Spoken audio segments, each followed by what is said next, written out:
Assalamualaikum warahmatullahi wabarakatuh.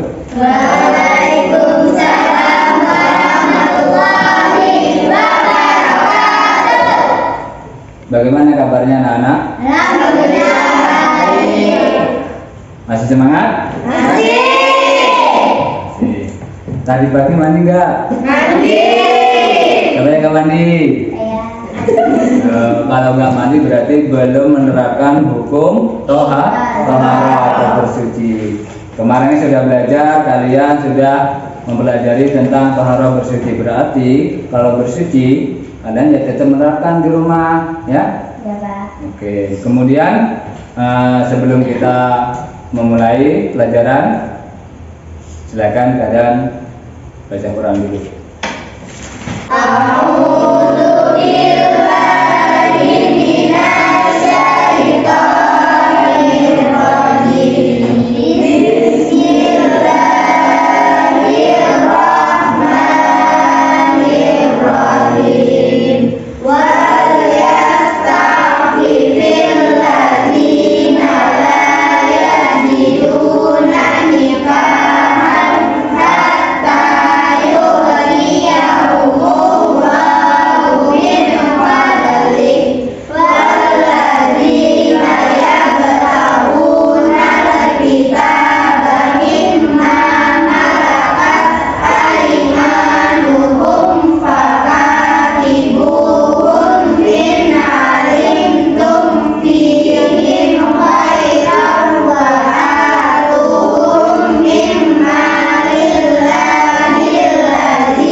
Silakan ketua kelas untuk menyiapkan doa. Kita bersama doa dimulai.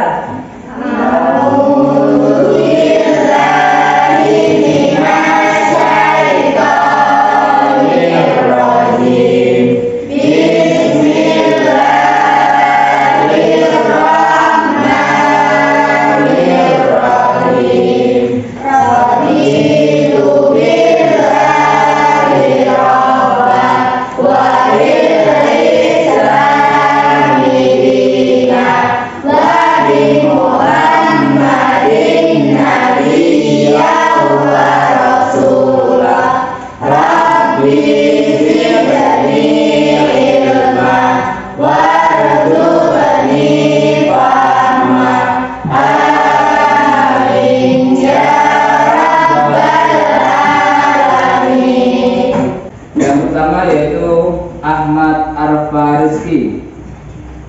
Hadir? Ahmad Dafi Dayat. Hadir. Amelda. Amira. Kemudian Bapak akan mengecek kerapian kalian.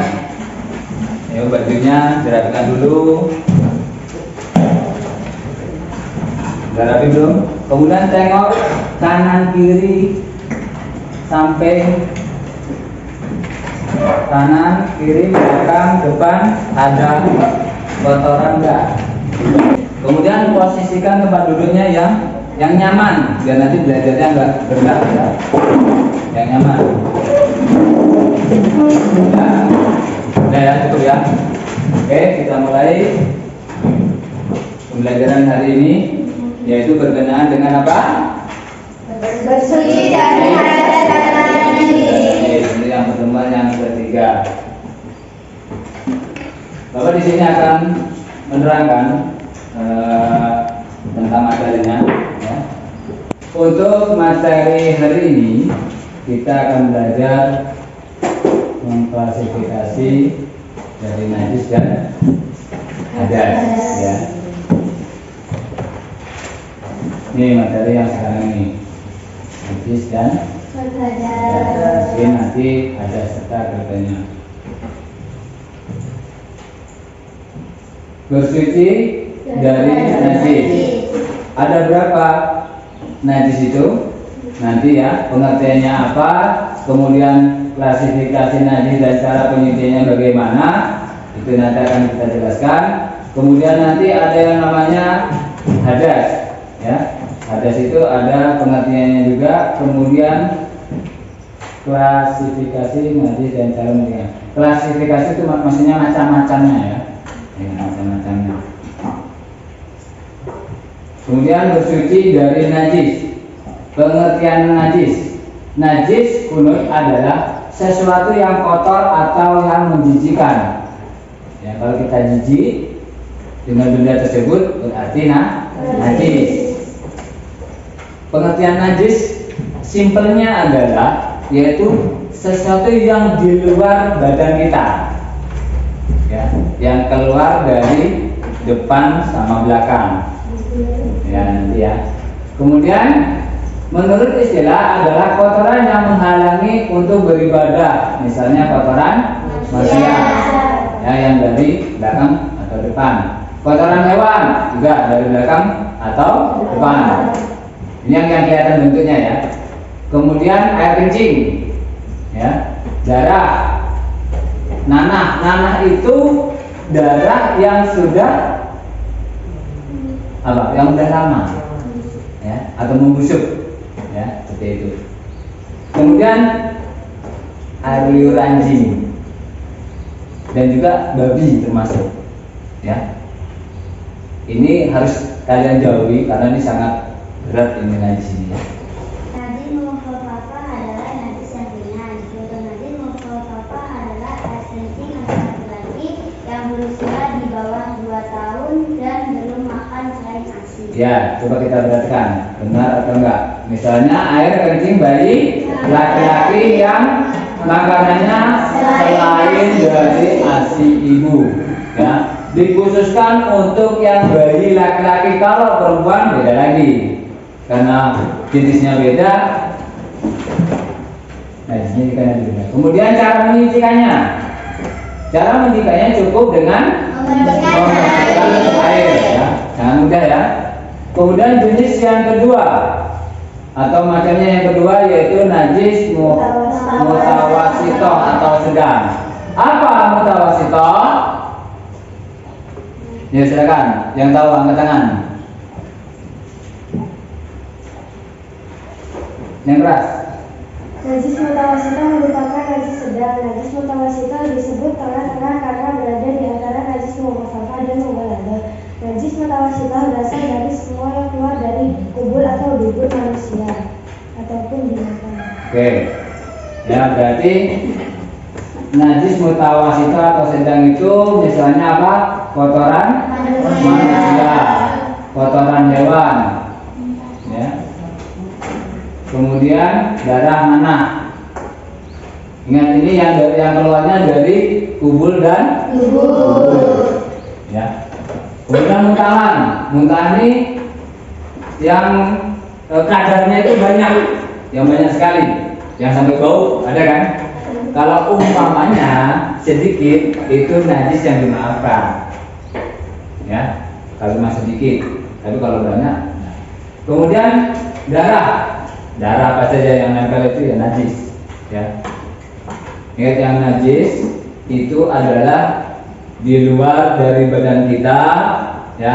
Makanan najis tidak boleh masuk ke dalam mulut kita dan juga tidak boleh menempel pada pakaian atau tempat untuk beribadah sholat kita. Karena kalau ada yang menempel sedikit saja, semua ibadah yang kalian lakukan, sholat ataupun tawaf nantinya itu batal. Ya, paham? Cara menyingkirkannya, ada yang tahu? Ya, cara membersihkannya benda yang terkena najis tersebut harus hilang, baik itu rasa, warna maupun baunya. Kalau masih ada bau, rasa berarti belum. Ini biasanya harus menggunakan air yang mengalir. Najis mughaladzah adalah najis berat. Najis mughaladzah berasal dari binatang anjing dan babi, baik dari kotoran maupun air liurnya. Ya, berarti najis mughaladzah itu misalnya air liur anjing ataupun kalian memegang babi, itu termasuk dari najis mughaladzah. Kemudian selanjutnya yaitu tentang bersuci dari hadas. Ada berapa hadas? 2. Oke, kita pengertiannya dulu. Pengertian hadas. Hadas adalah suatu peristiwa atau suatu yang terjadi. Ya. Kalau nggak ada peristiwa atau terjadi berarti tidak ada hadas. Ya.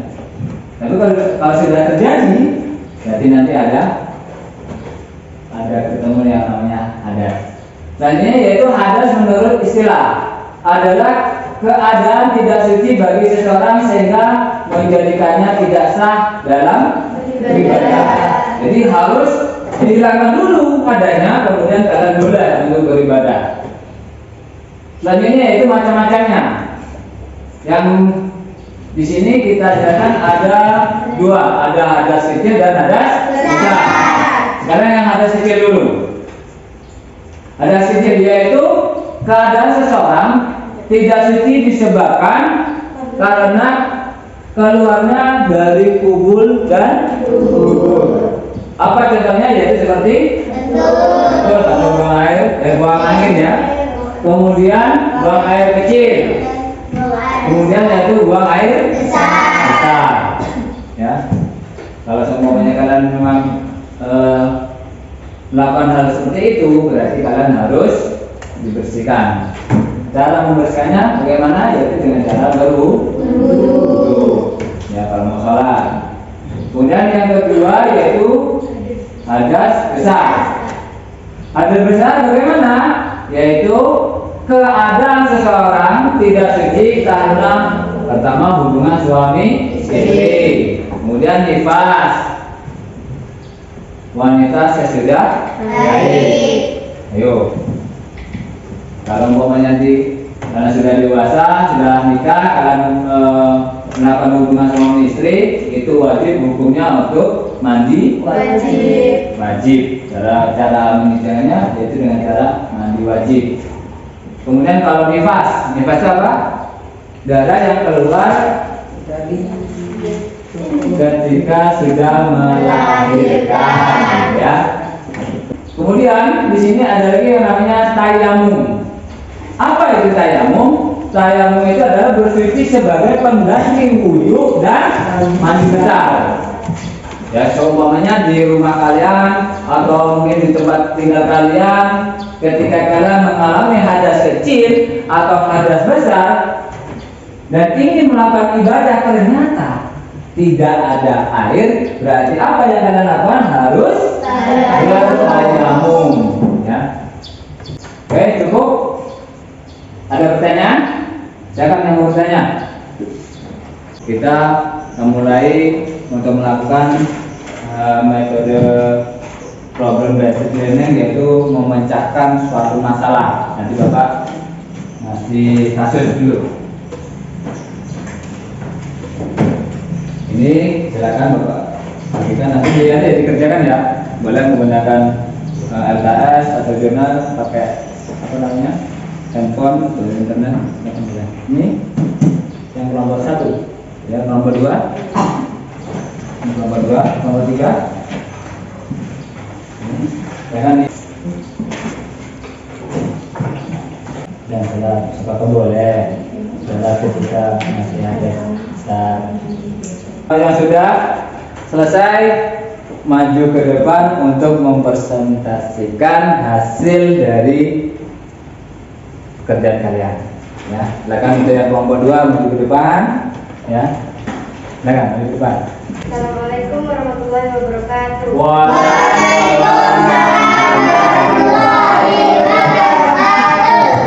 Kami dari kelompok 2. Nama anggota Dinda Kesha Amira. Kasus 2 perempuan yang mengeluarkan darah haid memiliki akibat hukum berupa larangan melakukan sesuatu, apa larangan tersebut juga dilakukan kepada perempuan yang istihadah? Jawab dan berikan alasannya. Jawab, seorang wanita yang mengalami istihadah dilarang meninggalkan ibadahnya seperti sholat, puasa, dan ibadah lainnya karena kondisi tidak seimbang berbeda dengan darah haid. Darah istihadah mempunyai ciri-ciri sebagai berikut: warna merah, bau seperti darah biasanya. Gimana kawan-kawan? Benar atau salah? Benar. Jadi kalau darah haid itu bentuknya berbeda dengan darah biasa. Biasanya ada yang darahnya kecoklatan, ada yang warna kekuning-kuningan, ya, dan sebagainya. Yang jelas warnanya itu tidak sama dengan darah aslinya. Kalau istiadah udah keluar darah aslinya, itu tetap untuk dapat melaksanakan ibadah atau sholat, ya. Oke, terima kasih. Assalamualaikum warahmatullahi wabarakatuh. Ya, terima kasih. Teman-teman. Selanjutnya dari kelompok 3. Silakan, perwakilan Bapak. Assalamualaikum warahmatullahi wabarakatuh. Waalaikumsalam warahmatullahi wabarakatuh. Saya perwakilan dari kelompok 3. Anggota Amelda, Azahra, sama Marfu'ah.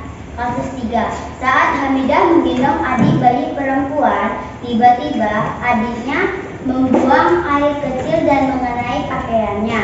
Ketika hendak sholat, Hamidah harus menyucikan pakaiannya. Dengan cara bagaimana Hamidah menyucikannya yang terkena najis?